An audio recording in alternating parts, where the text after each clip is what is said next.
Good morning class. আশা করি তোমরা সকলে খুব ভালো আছো। আমি তোমাদের জিওগ্রাফির সুমন স্যার। আচ্ছা স্টুডেন্ট, গত দুটো ক্লাসে কিন্তু আমরা তোমাদের যে বইয়ের তৃতীয় অধ্যায় ভূগোল বই, সেখান থেকে আমরা শিলা যে বিষয়টা, সেই শিলা বিষয়ে আলোচনা করেছিলাম, তাই না? সেখানে কেবলমাত্র আমরা আগ্নেয় শিলা এবং যে পাললিক শিলা সেই সম্পর্কে বিস্তারিত জেনেছিলাম। আজকে কিন্তু আমরা আরেকটি যে শিলা, সেই রূপান্তরিত শিলা সম্পর্কে বিস্তারিত আলোচনা করব এবং শিলাচক্র এই সম্পর্কেও কিন্তু আমরা জানব। তার আগে দেখি তোমাদের গত ক্লাসের পড়া কেমন মনে আছে। বলতো, পৃথিবীতে প্রথম কোন শিলা এসেছিল? ভেরি গুড, আগ্নেয় শিলা, তাই না? তাই একে কি নামে ডাকা হয়? আগ্নেয় শিলা, আরেক নাম প্রাথমিক শিলা, তাই তো? আচ্ছা, বলতো যে এই আগ্নেয় শিলাকে কয় ভাগে ভাগ করা যায় ও কি কি? দুই ভাগে ভাগ করা যায়। ভেরি গুড, কি কি? নিঃসারী আগ্নেয় শিলা আর উদ্ভিদী আগ্নেয় শিলা। একটি নিঃসারী আগ্নেয় শিলার উদাহরণ দাও তো। Basalt, very good. আর একটি উদ্ভিদী আগ্নেয় শিলার উদাহরণ? গ্রানাইট বা ডলোরাইট, তাই তো? এগুলি হলো আগ্নেয় শিলার উদাহরণ। আচ্ছা, এবারে আমাকে বলো যে পাললিক শিলা, এই পাললিক শিলাটা কিভাবে সৃষ্টি হয়? তোমাদের মনে আছে? মনে আছে, বলো তো কিভাবে সৃষ্টি হয়?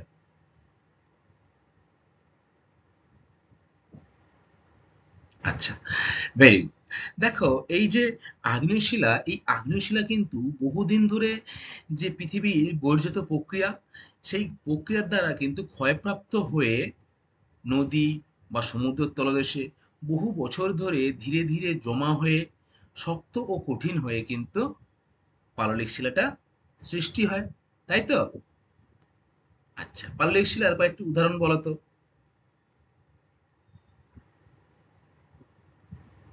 Very good. কাদা পাথর, বেলে পাথর, চুনা পাথর ইত্যাদি সবই হলো পাললিক শিলার উদাহরণ, তাই না? আচ্ছা, বলতো কোন শিলায় জীবাশ্ম দেখা যায়?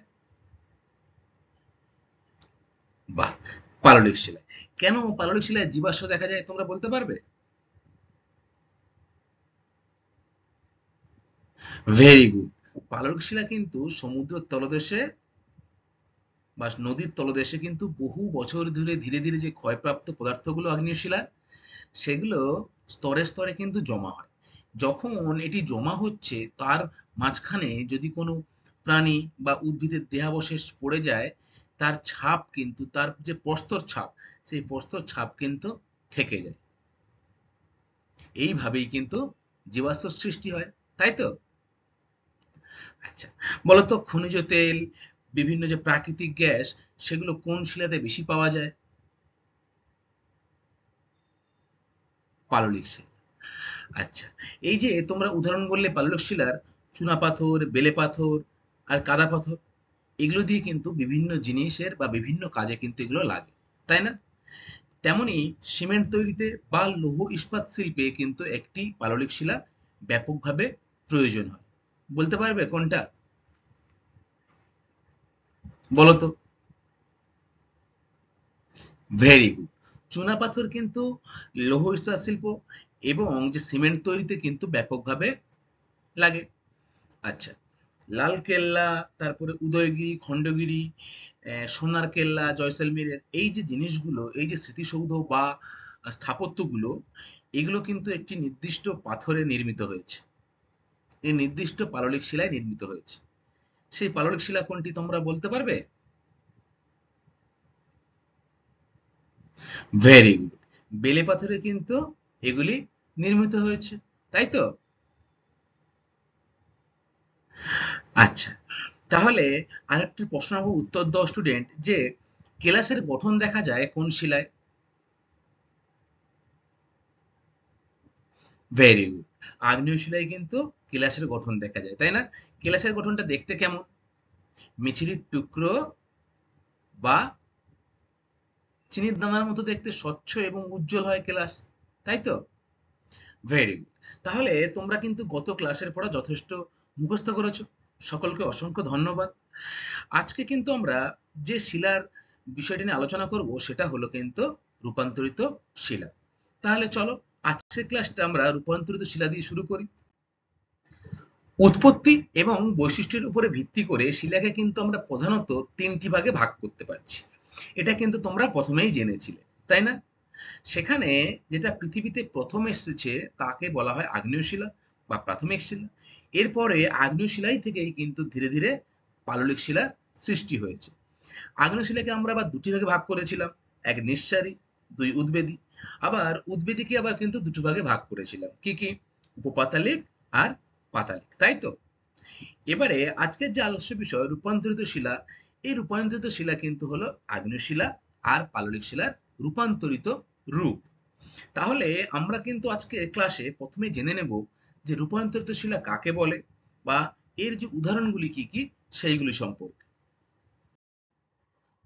আগ্নেয় ও পাললিক শিলা ভূ অভ্যন্তরের প্রচন্ড চাপে, তাপে বা নানা রকম যে রাসায়নিক বিক্রিয়া হয় সেই বিক্রিয়ার মাধ্যমে দীর্ঘ সময় ধরে তার যে পুরনো ভৌত ও রাসায়নিক ধর্ম রয়েছে সেই পুরনো রাসায়নিক ধর্ম বা ভৌত ধর্ম সম্পূর্ণরূপে হারিয়ে ফেলছে এবং নতুন ধর্ম বিশিষ্ট একটি শিলায় পরিণত হচ্ছে। একেই কিন্তু আমরা বলছি রূপান্তরিত শিলা। আর এই রূপান্তরিত শিলার ইংলিশটা হচ্ছে স্টুডেন্ট মেটামরফিক রক। তাহলে কি জানলে তোমরা? জানলে যে এই আগ্নেয় শিলা আর পাললিক শিলা যেটা তোমরা পড়ে আসলে আগে, সেই দুটি যে শিলা, সেই শিলা কিন্তু ভূ অভ্যন্তরের চাপে ও তাপে নতুন রূপ ধারণ করছে। দেখো তোমরা ছবিতে চুনাপাথর, এটি কি ধরনের শিলা বলো আমাকে? পাললিক শিলা তো। দেখো এটি যখন ভূপৃষ্ঠের চাপে ও তাপে বহু বছর ধরে তার পুরনো যে রূপ সেটাকে হারিয়ে ফেলছে এবং সম্পূর্ণ নতুন একটি রূপে কিন্তু সে ধরা দিচ্ছে। সেটাকে কি বলা হচ্ছে? রূপান্তরিত শিলা। ছিল চুনাপাথর, দীর্ঘদিনের পরে সেটি হয়ে গেল কিন্তু মার্বেল। তাহলে নতুন একটি রূপে আসলো তো এটা, তাই এর নাম কিন্তু হচ্ছে রূপান্তরিত শিলা। ঠিক দেখো পিট কয়লা, সেখান থেকে কিন্তু ধীরে ধীরে গ্রাফাইটটা সৃষ্টি হচ্ছে, তাই তো? এটি কিন্তু পুরো রূপান্তরিত রূপ ছিল পিট কয়লা, সেখান থেকে নতুন একটা রূপে হলো গ্রাফাইট। তাহলে অনেক ভাবেই কিন্তু এই শিলা রূপান্তর হতে পারে। কি কি ভাবে শিলা রূপান্তর হতে পারে স্টুডেন্ট? প্রথমে দেখো অত্যাধিক তাপে। আমরা সকলেই জানি যে ভূপৃষ্ঠের অভ্যন্তরে প্রচন্ড তাপ রয়েছে। পৃথিবীর উপরিভাগ ধীরে ধীরে ঠান্ডা হয়ে বা শীতল হয়ে কিন্তু শক্ত ও কঠিন হয়েছে এবং আমরা যেখানে বসবাস করছি সেটা বসবাসের যোগ্য হয়ে উঠেছে। কিন্তু পৃথিবীর অভ্যন্তরে কিন্তু এখনো উত্তপ্ত গরম তরল ম্যাগমা কিন্তু রয়েছে, তাই না? সেই তাপে কিন্তু এই পিট কয়লাগুলি সম্পূর্ণরূপে পরিবর্তন হয়ে নতুন ধর্মবিশিষ্ট শিলায় পরিণত হয় এবং গ্রাফাইডে পরিণত হচ্ছে। তাহলে এক নম্বর তোমরা কি জানলে? যে অত্যাধিক তাপে কিন্তু রূপান্তরিত হয়। দু নম্বর প্রচন্ড চাপে। দেখো ভূপৃষ্ঠের অভ্যন্তরে প্রচন্ড চাপও কিন্তু থাকে, তাই না? যেমন তাপটাও থাকে, চাপটাও থাকে। সেই চাপের ফলে স্লেল থেকে কিন্তু স্লেট তৈরি হয়, ঠিক আছে? এটাও তোমরা মনে রাখবে যে প্রচন্ড তাপে সেল থেকে, সেল যে ধরনের এক ধরনের শিলা, সেই সেল থেকে কিন্তু স্লেটে পরিণত হচ্ছে। আচ্ছা, তিন নম্বর দেখো রাসায়নিক বিক্রিয়ার মাধ্যমেও কিন্তু আগ্নেয় শিলা এবং পাললিক শিলা রূপান্তরিত শিলায় পরিণত হয়। যেমন অ্যান্ডেলুসাইড থেকে সিলিমেটাইট যে শিলা, সেটা কিন্তু রাসায়নিক বিক্রিয়ার মাধ্যমে তৈরি হচ্ছে এবং সম্পূর্ণ নতুন একটা রূপ ধারণ করছে। প্রধানত চাপের ফলে বিভিন্ন অঞ্চল জুড়ে শিলার আঞ্চলিক বা ব্যাপক রূপান্তর ঘটে। যেমন স্লেট, স্পর্শ বা তাপের ফলে শিলার স্পর্শ বা স্থানীয় রূপান্তরিত হতে পারে, যেমন হচ্ছে মার্বেল। আচ্ছা তোমরা কেউ কখনো তাজমহল দেখেছো? প্রত্যেকেই তাজমহল দেখেছো, তাই না? ছবিতে বা কেউ সরাসরি ঘুরতে গিয়েও কিন্তু তাজমহল দেখেছি, তাই তো? এই তাজমহলটা কিন্তু স্টুডেন্ট সম্পূর্ণরূপে মার্বেলে তৈরি। তাহলে যে রূপান্তরিত শিলা মার্বেল, সেই মার্বেলের তৈরি কিন্তু হলো তাজমহল। তোমাদের পরীক্ষায় কিন্তু এরকম কোশ্চেন আসে যে চুনাপাথরের রূপান্তরিত রূপ কি? তোমরা কি লিখবে? চুনাপাথরের রূপান্তরিত রূপ হলো কিন্তু মার্বেল, তাই তো? আচ্ছা, আশা করি তোমরা বুঝতে পেরেছো। এবারে আমরা রূপান্তরিত শিলার যে কিছু কিছু বৈশিষ্ট্য রয়েছে সেই বৈশিষ্ট্য সম্পর্কে কিন্তু জানবো। দেখো বিশেষত্বগুলো কি কি। প্রথমে আমরা আসবো রূপান্তরিতর ফলে আগ্নেয় ও পাললিক শিলা কিন্তু অনেক বেশি কঠিন হয়ে যায়। দেখো পাললিক শিলা কিন্তু যথেষ্ট নরম এবং এর ভঙ্গুরতা বেশি, সহজে ভেঙে যায়। আমরা এর বৈশিষ্ট্য পড়ার সময় জেনেছিলাম তো। কিন্তু এই পাললিক শিলা যখন রূপান্তরিত শিলায় পরিণত হচ্ছে, তখন কিন্তু এর ভঙ্গুরতা কমে যাচ্ছে। ঠিক আছে? অর্থাৎ এ কিন্তু সহজে ভাঙছে না। যেমন পাথর বা মার্বেল সহজে কি ভেঙে যায়? ভাঙে না তো। দেখো এরপরে ২ নম্বর কি রয়েছে দেখো, এই শিলা কেলাসযুক্ত হতে পারে। পাললিক শিলায় কিন্তু কেলাসযুক্ত হতে পারে না।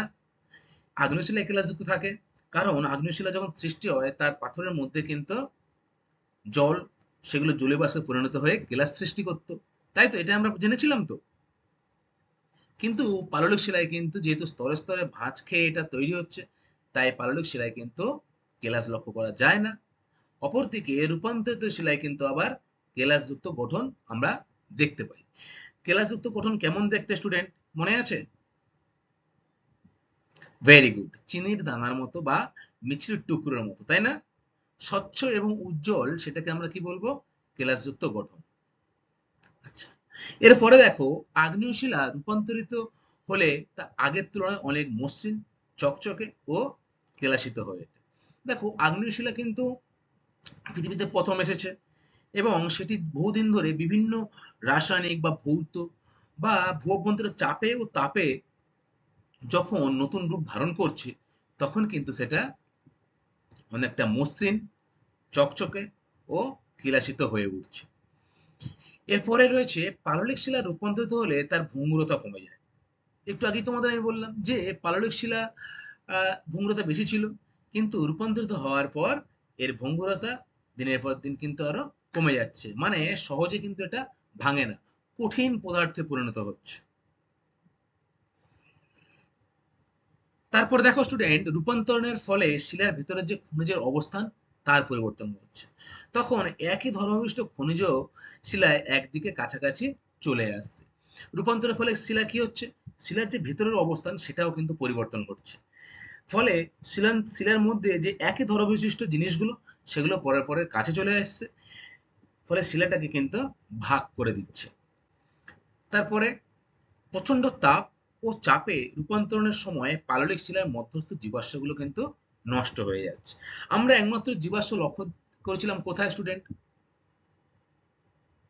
পাললিক শিলায়, তাই তো। কিন্তু যখন এই পাললিক শিলা থেকে ধীরে ধীরে বহু বছর ধরে ভূপৃষ্ঠের চাপে ও তাপে যখন সেটি রূপান্তরিত শিলায় পরিণত হচ্ছে, তখন তার মধ্যেকার যে জীবাশ্ম আগে থেকে পাললিক শিলায় ছিল সেটি কিন্তু নষ্ট হয়ে যাচ্ছে। অর্থাৎ সেই যে ছাপটা, কোনো জীবদেহ বা কোনো উদ্ভিদের যে ছাপ পাললিক শিলায় লক্ষ্য করা যেত, সেটা কিন্তু আস্তে আস্তে মুছে গিয়ে নতুন এক ধরনের শিলায় পরিণত হচ্ছে। ফলে রূপান্তরিত শিলায় কিন্তু জীবাশ্ম দেখা যায় না। এটা কিন্তু তোমরা মনে রাখবে।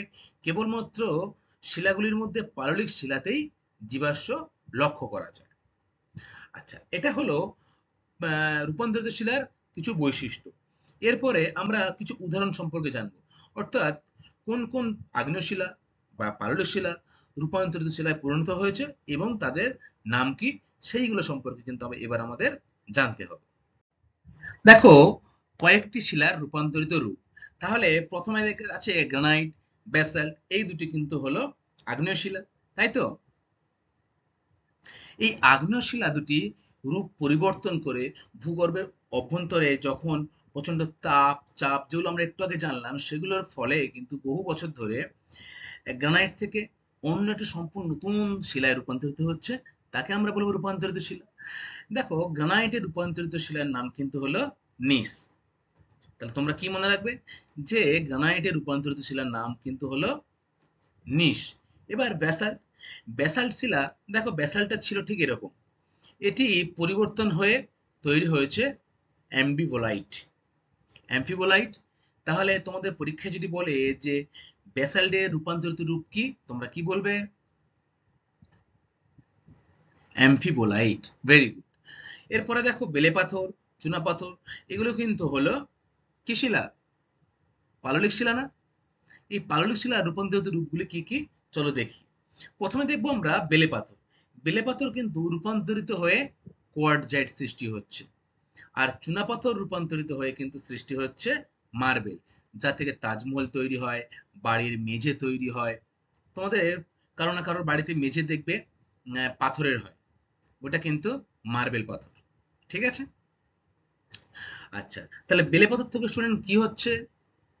Very good, quartzite. আর চুনাপাথর থেকে মার্বেল। আচ্ছা, এরপরে দেখো রয়েছে পিট কয়লা। পিট কয়লা থেকে কিন্তু তৈরি হচ্ছে গ্রাফাইট। তাহলে পিট কয়লা থেকে কি তৈরি হচ্ছে স্টুডেন্ট? Very good, graphite. এইগুলি সবই কিন্তু হলো রূপান্তরিত রূপ। ছিল আগ্নেয় শিলা বা পাললিক শিলা, সেখান থেকে সম্পূর্ণরূপে নতুন একটি ভৌত বা ধর্ম বিশিষ্ট একটি শিলা, সেটি হলো রূপান্তরিত শিলা। এরপর শেল থেকে হচ্ছে স্লেট, শেল থেকে হচ্ছে স্লেট। তারপর এই স্লেট থেকে আবার কিন্তু তৈরি হয় ফিলাইট, ফিলাইট থেকে আবার কিন্তু তৈরি হচ্ছে সিস্ট। তাহলে দেখো, শেল থেকে হচ্ছে স্লেট রূপান্তরিত রূপ, আবার স্লেটের রূপান্তরিত রূপ হলো কিন্তু ফিলাইট, আবার ফিলাইটের রূপান্তরিত রূপ কিন্তু হলো সিস্ট। তাই তো? তোমরা পরীক্ষার জন্য বেশি ভালো করে পড়বে বেলে পাথর, চুনা পাথর, গ্রানাইট এবং ব্যাসল্ট সম্পর্কে। চুনা পাথরের রূপান্তরিত রূপ কি বলো স্টুডেন্ট তাহলে? মার্বেল। বেলে পাথরের কোয়ার্টজাইট। Very good. তিনটি রূপান্তরিত শিলার পরিচয়। দেখো, আমরা অনেকগুলো কিন্তু রূপান্তরিত শিলা সম্পর্কে জানলাম, তাই না? এবং সেটা কোথা থেকে এসেছে, কোন পাললিক শিলা বা কোন আগ্নেয় শিলা থেকে রূপান্তরিত হয়েছে, সেটাও কিন্তু আমরা জেনেছি। এবারে যে তিনটি রূপান্তরিত শিলার পরিচয় আমরা জানবো, সেগুলি হলো মার্বেল, স্লেট এবং নিস সম্পর্কে কিন্তু আমরা একটু বিস্তারিত জানবো। জানবো সেগুলো কোন কোন কাজে ব্যবহৃত হয় এবং সেগুলি দেখতে কেমন। প্রথমে আমরা দেখব মার্বেল সম্পর্কে। আমরা ইতিমধ্যেই জেনে গেছি যে মার্বেলটা চুনাপাথরের রূপান্তরিত রূপ, তাই না? এই যে ছবিতে দেখো, চুনাপাথরের রূপান্তরিত রূপ হচ্ছে কিন্তু মার্বেল। মার্বেল পাথর দেখতে খুবই সুন্দর হয়, মসৃণ ও চকচকে হয়ে থাকে। এবং এর রং কেমন হয় বলতো? সাদা হতে পারে, সবুজ হতে পারে, ধূসর, হলুদ, নীল, অনেক রকমের সুন্দর সুন্দর মার্বেল কিন্তু দেখতে পাওয়া যায়। এবং এদের প্রধান বৈশিষ্ট্য হচ্ছে এগুলো কিন্তু সুন্দর করে আমরা কেটে নিতে পারি। মার্বেল কাটা হয়, জানো তো? দেখবে ঘরের যখন মেঝে তৈরি করা হয় তখন মার্বেল কিন্তু কাটা হয়, তাই না? নির্দিষ্ট আকারে কেটে নেওয়া যায়। তাই স্থাপত্য ও ভাস্কর্য শিল্পে কিন্তু এই শিলার প্রচুর ব্যবহার করা হয়। যেমন তাজমহল ধরো, তাজমহল সুন্দর ডিজাইন করে তৈরি করা না? তাহলে কি হলো? এই যে মার্বেল, সেটাকে কেটে সুন্দর করে ডিজাইন দিয়েই কিন্তু তাজমহল তৈরি হয়েছে। আচ্ছা, ঘরের মেঝে তোমরা পাথর নিচে দেখো, এই পাথর দেখো অনেকের ঘরের মেঝেতে ব্যবহার করা হয়। আবার তাজমহল কিন্তু সম্পূর্ণ মার্বেলেই তৈরি। তবে অ্যাসিডে মার্বেল দ্রুত ক্ষয় হয়। আচ্ছা, তাই অ্যাসিড মিশ্রিত জল বা মার্বেলের সংস্পর্শে আসা অ্যাসিড মিশ্রিত জলকে কিন্তু দূরে রাখতে হবে। আমরা অনেকেই জানি বা তোমরা আগে পড়ে এসেছো বিষয়টা, যে পরিবেশ দূষণ বা বায়ু দূষণের ফলে কিন্তু পরিবেশে দিনের পর দিন ক্ষতি সাধন হচ্ছে এবং বৃষ্টিটা কিন্তু অ্যাসিড বৃষ্টি হচ্ছে। বায়ুতে দূষিত হয়ে যে বৃষ্টিটা পৃথিবীতে নেমে আসছে, মাঝে মধ্যে সেটি কিন্তু অ্যাসিড বৃষ্টি হচ্ছে। এই অ্যাসিড বৃষ্টির সংস্পর্শে কোনো যদি মার্বেল পাথরের মূর্তি বা মার্বেল পাথরের স্মৃতিসৌধ ইত্যাদি আসে, সেটি কিন্তু ক্ষয়প্রাপ্ত হয়। তার কারণ হচ্ছে অ্যাসিড দ্রবণে কিন্তু মার্বেল ক্ষয়ে যায়। তাই অ্যাসিড মিশ্রিত জলে মার্বেলের সংস্পর্শে কিন্তু না আনাই ভালো। আচ্ছা, এরপরে দেখো স্টুডেন্ট, রয়েছে স্লেট। সেলের রূপান্তরিত রূপ স্লেট, এটা আমরা জেনেছি আগে, তাই তো? স্লেট দেখতে কেমন? স্লেট মসৃণ, নীলচে, ধূসর থেকে কালো রঙের কিন্তু হয়ে থাকে। পাতলা পাতের আকারে স্লেট সহজেই ভেঙে যায়। আচ্ছা, তোমাদের মনে আছে যে তোমরা ছোটবেলায় কিন্তু অনেকে স্লেট ব্যবহার করতে, খড়ি দিয়ে ছোট ছোট স্লেট হয় না, দেখেছো? তোমরা হয়তো দেখোনি, আমরা কিন্তু দেখেছি। হ্যাঁ, ওই স্লেটে কিন্তু আমরা আমাদের প্রথমে অ আ ক খ ইত্যাদি লেখানো শেখানো হতো। সেই স্লেট কিন্তু এক ধরনের রূপান্তরিত শিলা। এই ধর্মের জন্য স্লেট দিয়ে ঘরের টালি তৈরি করা হয়। এছাড়া ব্ল্যাকবোর্ড তৈরি এবং লেখার কাজেও স্লেটও কিন্তু ব্যবহার করা হয়। তোমরা স্কুলে প্রত্যেকেই দেখেছো ব্ল্যাকবোর্ড, যেখানে তোমাদের শিক্ষক মশাইরা চক দিয়ে কিন্তু সুন্দর সুন্দর ছবি আঁকে বা কোনো জিনিস কিন্তু তোমাদের বোঝানোর চেষ্টা করে, তাই তো? যে জিনিসের উপরে এই যে লেখা হচ্ছে না, এটাকে কিন্তু এক ধরনের রূপান্তরিত শিলার উদাহরণ। কি এটা? এটি হলো স্লেট। আর এই স্লেট কোত্থেকে এসেছে স্টুডেন্ট? কোন শিলার রূপান্তরিত রূপ স্লেট? Very good. সেলের রূপান্তরিত রূপ কিন্তু হলো স্লেট। আর এই স্লেট সহজে ভেঙে যায়, তাই তো? এবং এর কালার কিরম হয়? নীলচে। তোমরা স্কুলে অবশ্যই দেখেছো সেটের স্লেটের কালার কেমন? কালো রঙের হয়ে থাকে না? আচ্ছা, এরপরে দেখো স্টুডেন্ট, এখানে ছবিতে এই যে সেল, এটি কিন্তু সম্পূর্ণ নতুন রূপ নিয়ে তৈরি হয়েছে স্লেট। ব্ল্যাকবোর্ড স্লেটের কিন্তু উদাহরণ এক প্রকার। এই সেল থেকে কিন্তু তৈরি হয়েছে এই ব্ল্যাকবোর্ড, যেটি আমরা স্কুলের প্রত্যেকেই দেখতে পাই, তাই না? আচ্ছা, এরপরে আমরা দেখব নিস সম্পর্কে। দেখো, গ্রানাইটের রূপান্তরিত রূপ কিন্তু নিস। দেখো, এটা গ্রানাইট।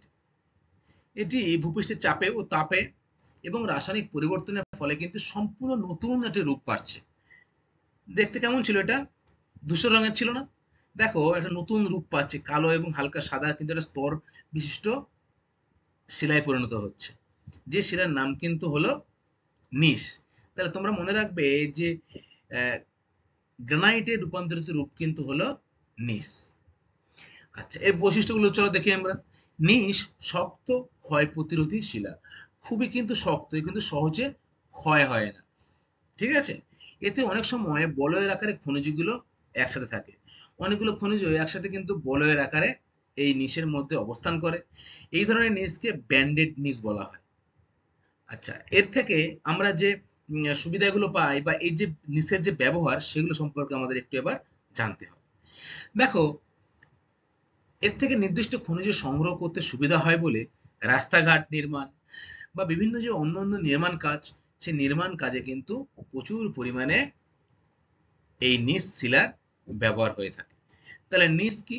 নিস হলো এক ধরনের রূপান্তরিত শিলা, যা গ্রানাইট থেকে উৎপত্তি হয়েছে। গ্রানাইট একটা কোন ধরনের শিলা বলতো? ভেরি গুড, আগ্নেয় শিলা। এই আগ্নেয় শিলা থেকে কিন্তু ধীরে ধীরে রূপান্তরিত হয়ে নতুন ধর্ম বিশিষ্ট একটি শিলার সৃষ্টি হচ্ছে, তার নাম হচ্ছে নিস। তাহলে আমরা এই যে তিনটি রূপান্তরিত শিলার পরিচয়, সেই সম্পর্কে কিন্তু আমরা বিস্তারিত জানলাম, তাই তো? সেখানে আমরা মার্বেল, স্লেট ও নিস, এই তিনটি যে রূপান্তরিত শিলা, তার সম্পর্কে জানলাম। এরপরে আমরা দেখব শিলাচক্র সম্পর্কে। শিলাচক্র, দেখো স্টুডেন্ট, শিলাচক্র কিন্তু হলো একটা চক্রাকার পদ্ধতি, যেখানে আমরা আগ্নেয় শিলা কি পড়েছিলাম যে পাললিক শিলায় রূপান্তরিত হচ্ছে, তাই না? আগ্নেয় শিলা ক্ষয়প্রাপ্ত হয়ে পাললিক শিলায় হচ্ছে, আবার আগ্নেয় শিলা পাললিক শিলা কিন্তু দুটি ক্ষয়প্রাপ্ত হয়ে রূপান্তরিত শিলায় পরিণত হয়, তাই না? আবার এই রূপান্তরিত শিলা কিন্তু বিভিন্ন প্রক্রিয়ার মাধ্যমে পুনরায় আবার আগ্নেয় শিলায় ফিরে আসে। তাহলে তোমরা কি দেখতে পেলে? যে একটা সার্কেল বা একটা চক্র কিন্তু চলছে, তাই না? এই চক্রটাই কিন্তু হলো শিলাচক্র।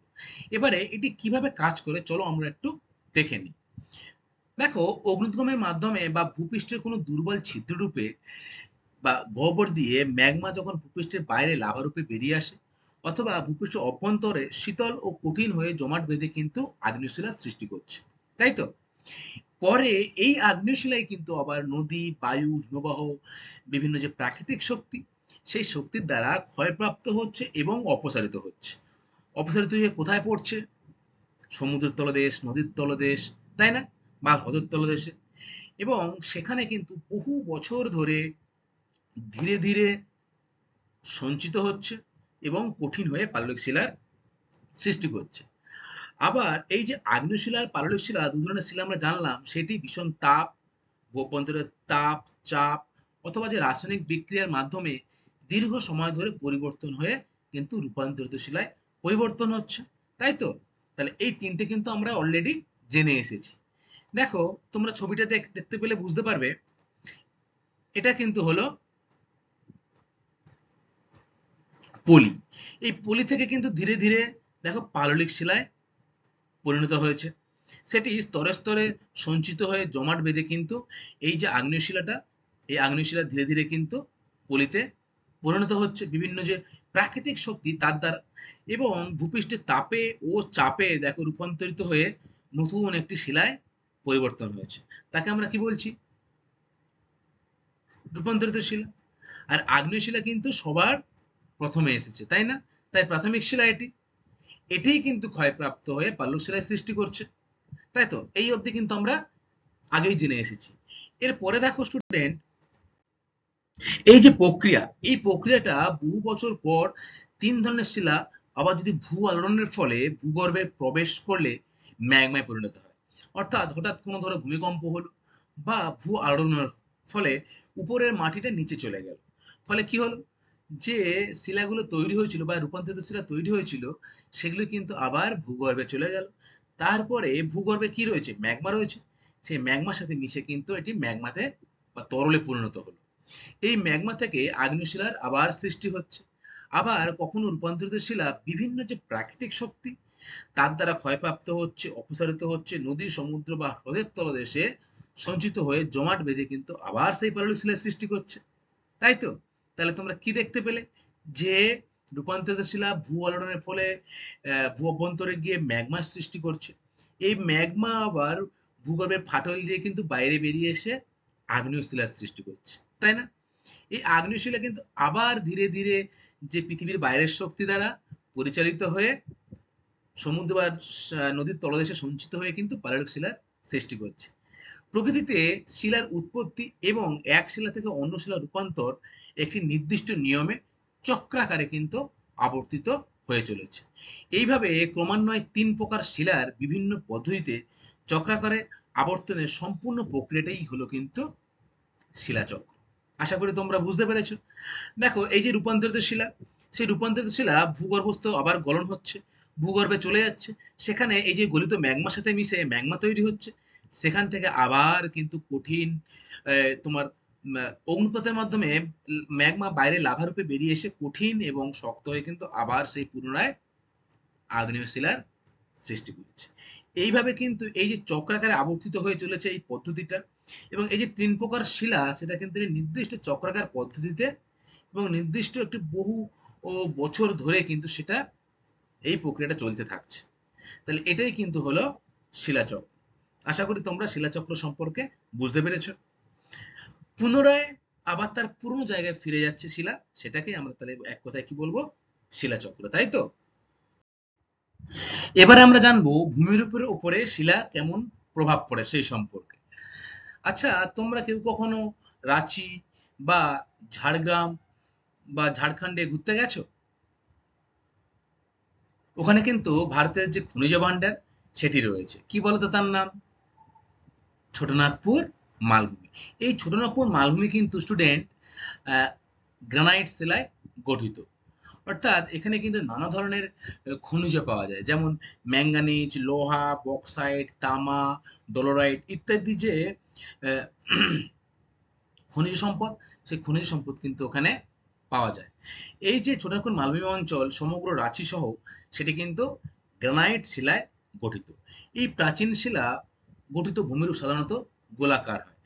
তোমরা অনেকে দেখবে যে উঁচু ছোট ছোট ঢিপির মতো দেখতে পাওয়া যায়, তাই না? দেখতে পাওয়া যায় তো, কিছুটা সমতল, তারপরে দেখবে উঁচু ঢিপির মতো একটা পাহাড় ছোট ছোট। এগুলো কিন্তু সবই কি গ্রানাইট শিলায় গঠিত, এবং এগুলো দেখতে অনেকটাই ভূমিরূপগুলো কেমন হয়? গোলাকার হয়। তাহলে তোমরা কি জানলে? জানলে যে ছোটনাগপুর মালভূমি অঞ্চল কিন্তু গ্রানাইট শিলায় গঠিত, তাই তো? আচ্ছা, এরপরে দেখো, মহারাষ্ট্রের যে পর্ণগণী বা মহাবালেশ্বর অঞ্চল রয়েছে সেখানে চ্যাপ্টা মাথা বিশিষ্ট টেবিলের মতো ভূমিরূপ দেখতে পাওয়া যায়। আচ্ছা, তোমাদের মনে আছে স্টুডেন্ট, তোমরা কিন্তু আগে পড়ে এসেছিলে যে চ্যাপ্টা ভূমির মতো দেখতে ভূমিরূপকে কি বলা হয়? মালভূমি অঞ্চল বলা হয় না? দেখো, এই জায়গায় কিন্তু দাক্ষিণাত্য মালভূমি বা ডেকান টাইপের অংশ বিশেষ। তোমরা দাক্ষিণাত্য মালভূমি নিশ্চয়ই নাম শুনেছো। সেখানে কৃষ্ণ মৃত্তিকা পাওয়া যায়, যে মাটিটা কিন্তু খুবই উর্বর, তাই না? সেখানে চাষবাস খুব ভালো হয়, হয়তো। তাহলে এই যে দাক্ষিণাত্য মালভূমি, এটি কিন্তু ব্যাসাল্ট জাতীয় ক্ষারকীয় শিলায় গঠন হওয়ার জন্যেই এখানকার ভূমিরূপগুলো চ্যাপ্টা আকৃতির হয়। দেখো ছবিতে,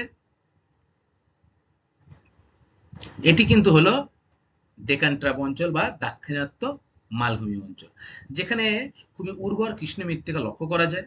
চাষবাসের পক্ষে কিন্তু খুবই ভালো। এবং এটার প্রধান বৈশিষ্ট্য কি?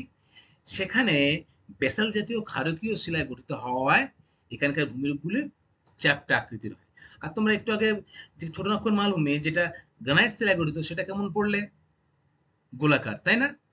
এই যে উপরে ছোট ছোট ঢিপি লক্ষ্য করতে পারছো, এগুলো কিন্তু ছোট নাগপুর মালভূমির অংশবিশেষ এবং এগুলি সবই গোলাকার আকৃতির হয়। আচ্ছা, এরপরে দেখবো আমরা ভূমিরূপের উপর শিলার প্রভাবে অন্য কিছু জায়গার আমরা সম্পর্কে জানবো। প্রথমে আমরা জানবো যে চেরাপুঞ্জি মৌসুমী নাম সম্পর্কে। পৃথিবীর সর্বাধিক বৃষ্টিপাত হয় কোথায় বলতো স্টুডেন্ট? চেরাপুঞ্জির মৌসুমী নামে না? সেখানে ঘুরতে গেলে কিন্তু আমরা দেখতে পাবো চুনাপাথরের গুহা।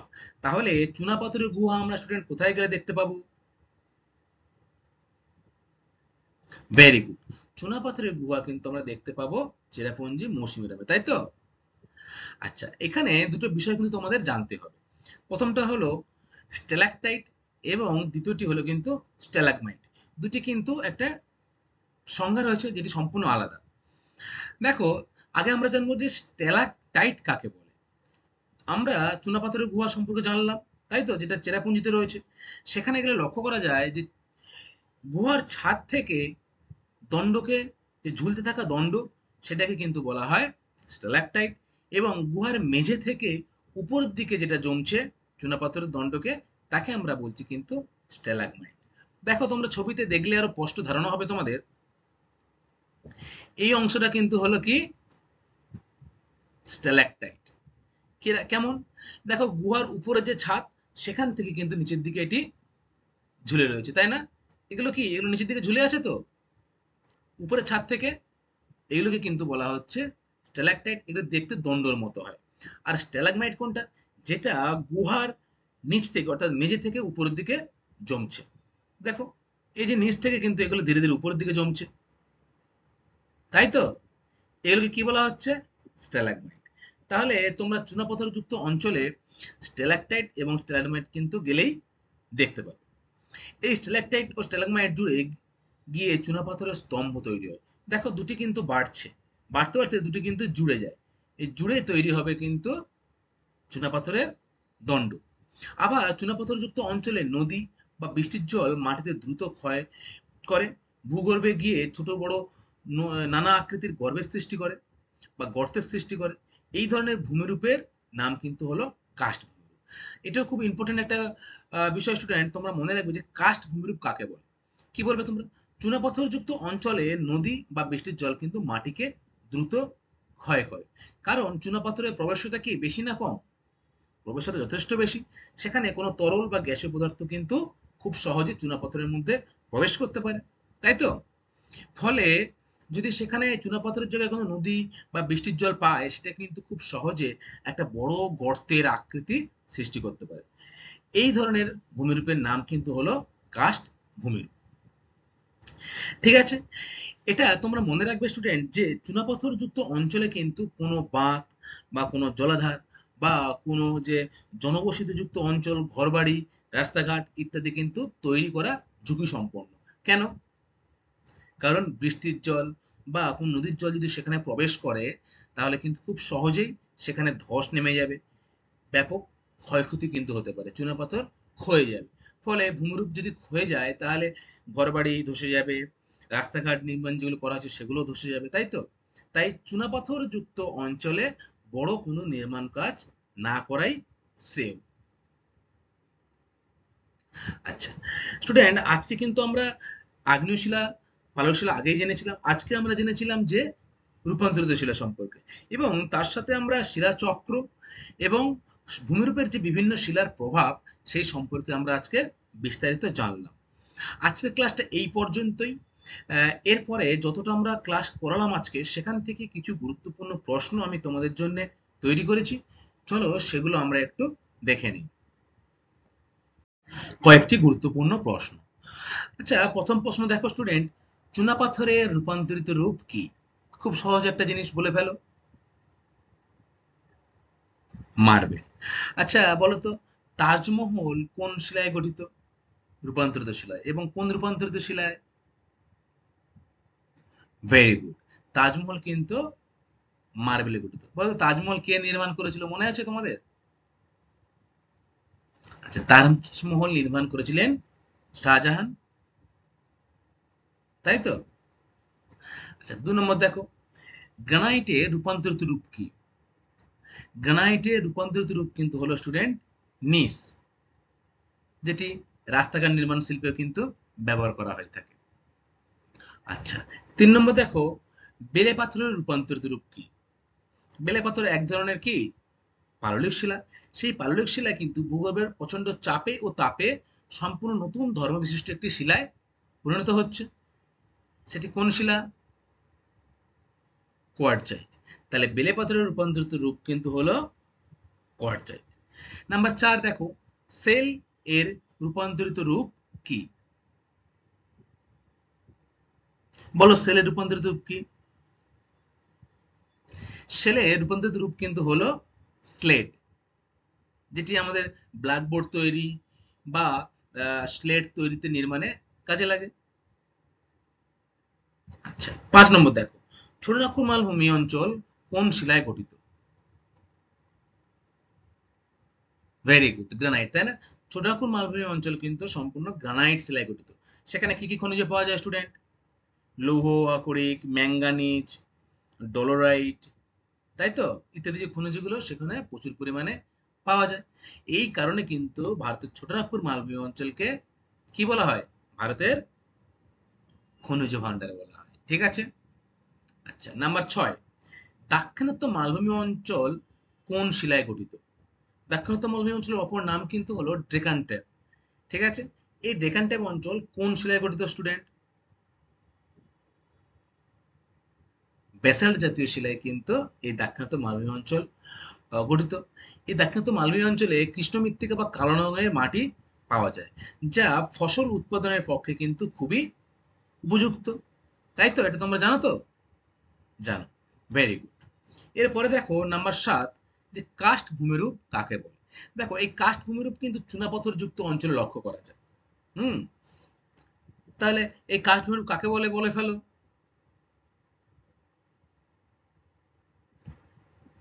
ভেরি গুড, খুব ভালো বলেছো যে চুনাপাথর যুক্ত অঞ্চলে নদী বা বৃষ্টির জলের ফলে ভূপৃষ্ঠে বা ভূমিরূপের যে বড় বড় বা ছোট গর্ত সৃষ্টি হয়, সৃষ্টি হয়ে যে ভূমিরূপের সৃষ্টি হয় তাকে আমরা কি বলবো?